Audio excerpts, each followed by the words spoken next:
ఇక రాష్ట్ర వ్యాప్తంగా వీధి దీపాలపై పక్కాగా పర్యవేక్షణ పెట్టబోతున్నారంట. సోలార్ పవర్పై సాధ్యాసాధ్యాల పరిశీలన, వీధి దీపాలను కమాండ్ కంట్రోల్ సెంటర్తో అనుసంధానం చేయాలి. గ్రామాల్లో వీధి దీపాల నిర్వహణ గ్రామ పంచాయతీకి బాధ్యత అప్పగింత. వీధి దీపాల పనితీరుపై ఐఐటి సంస్థలతో ఆడిటింగ్ జరిపేలా చర్యలు. పెద్ద కంపెనీల నుంచి టెండర్ల ఆహ్వానం, అధికారుల సమీక్షలో సీఎం రేవంత్ ఆదేశం.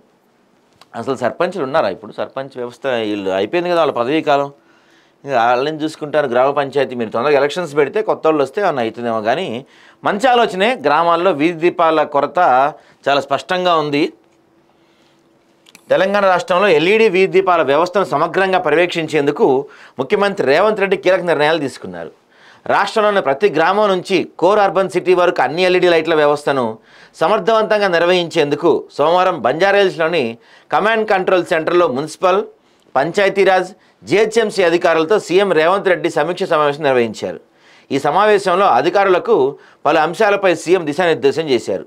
వీధి దీపాల నిర్వహణ కోసం పెద్ద కంపెనీల నుంచి వెంటనే టెండర్స్ పిలవాలని ముఖ్యమంత్రి ఆదేశాలు జారీ చేశారు. వీధి దీపాలకు సోలార్ పవర్ వినియోగించడం పైన సాధ్యాసాధ్యాలు పరిశీలించారని ఆయన సూచించారు. ఐఐటి లాంటి సంస్థలకి ఇచ్చి దీన్ని ఆడిటింగ్ చేయిస్తారట. ఏఐతో ఎప్పటికప్పుడు విశ్లేషణ చేయించాలని సూచించారు. గ్రామాల్లో వీధి దీపాల నిర్వహణను గ్రామ పంచాయతీకి అప్పగించాలని మార్గనిర్దేశం చేశారు. రాష్ట్రంలో వీధి దీపాల ఏర్పాటు, నిర్వహణలో సమూల మార్పులు తీసుకురావాలని ముఖ్యమంత్రి స్పష్టం చేశారు. ఈ సమావేశంలో సీఎం సలహాదారులు వీళ్ళంతా పాల్గొన్నారు. సో ఏఐని ఉపయోగించి గ్రామాల్లో చీకటి లేకుండా వీధి దీపాలు కరెక్ట్గా పనిచేసేలాగా గ్రామ పంచాయతీ ఆధ్వర్యంలో కొన్ని చర్యలు తీసుకోబోతున్నారు. వీటిల్లో ఏ స్కామ్ లేకుండా జరిగినట్టు అనుకోవాలి మనం.